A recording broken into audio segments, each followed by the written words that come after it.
Hello everyone. Now that I've covered the basics of factories and planning, building, and so on, I want to cover transporting the materials from a longer distance. There are a couple ways to do this, and I'm going to go ahead and tell you why you shouldn't do it with two of them. You'll notice under the vehicles, there's this tractor and truck, tractor being the very early vehicle and the truck being very late. These two are extremely derpy, and they require more of a setup than the trains themselves. The truck station is, of course, where they get their materials from, load and eat, and all that stuff. But anyways, yeah, so when you get a tractor or truck for the first time, what you have to do is you have to drive it and turn on the recording. What the recording does is it's giving the AI a path to follow. When you're done recording and you get out of the vehicle, it will follow that path. Now, it is extremely derpy. You'll notice this tractor beacon way out here in an area I haven't explored yet. This happened because of a rock. When I was brand new to this game, I tried using a tractor to get coal from this little island right here, and then get it to come up here in this general area right here. During that process, it went over this very, very tiny rock. Like, I mean, smaller than the player model. It flipped over, clipped through the world, and then respawned all the way out here. I cannot be bothered to go get that tractor. As far as I'm concerned, that tractor is gone. I am not getting that. The only way that you can avoid that, the easiest, is if you build a roadway for it using foundation, which is this stuff right here. But by the time that you spend all this effort to do that for the tractor is the amount of time you could be spending to make a train station and get it out there. So TLDR, don't recommend tractors or trucks. I get this is early access, but that's just a failure of the devs. That should not have been in the game for something of that nature. If they really wanted a vehicle for shorter distances, make a streetcar, as they're called. They're the tiny trains that you see in densely populated cities.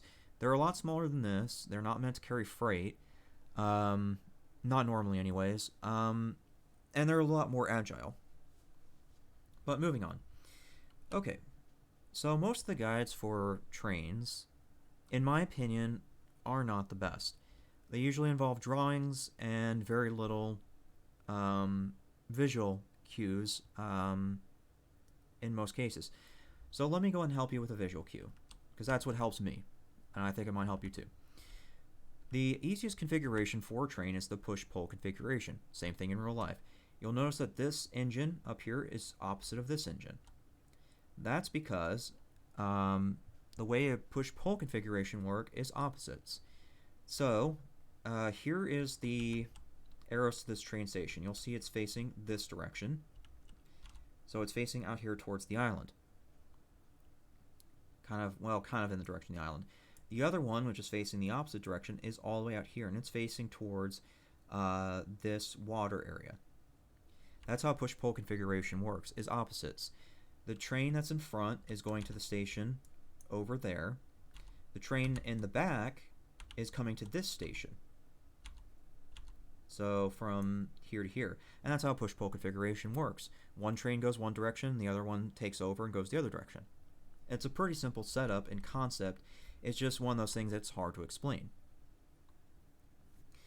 When it comes to trains, you want to make sure that you're doing as little of a turn as possible. The more the train has to turn, the more it has to slow down.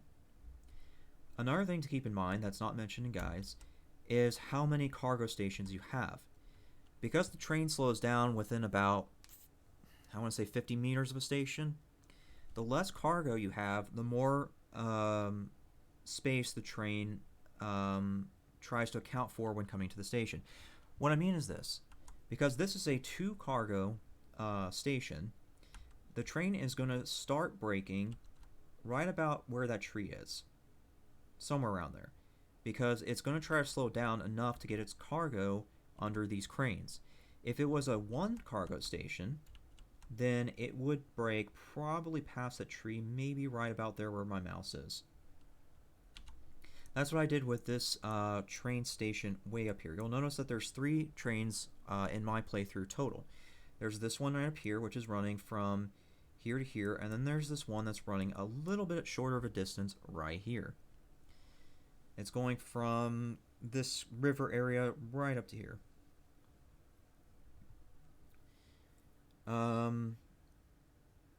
This one is a pretty short distance, so this one is going to slow down pretty quickly. And so the only way I can really avoid the length of which it slows is by ensuring it's only a one cargo train. So yeah, keep that in mind when dealing with trains, is plan for the fact that it's going to slow down significantly long before the station. The final tip that I can give, or information regarding these trains, is the cargo station themselves. You'll notice that they have these unload and load buttons here. This is how you tell the game what this cargo station is doing. You can set these independently of each other. So if you're just trying to do a receiving and outgoing, you can do that. This one can be set up independent of the other. So if I'm trying to send this material over the other train station, I flip it to load. If I want this to receive materials from the other station, I can set this to unload. You can do that. You can split this up as much as you want to. In my scenario, though, because the computer factory down below requires both these materials, this is sent on receive. It's receiving the materials from the station over here where it's collecting that. Yep, so that's satisfactory for you. It's a lot of information, but you'll eventually get to the point where you understand this, and it'll be secondhand nature to you. That's the most I have for this recording. If you have any questions, just put them in the comments. Thanks.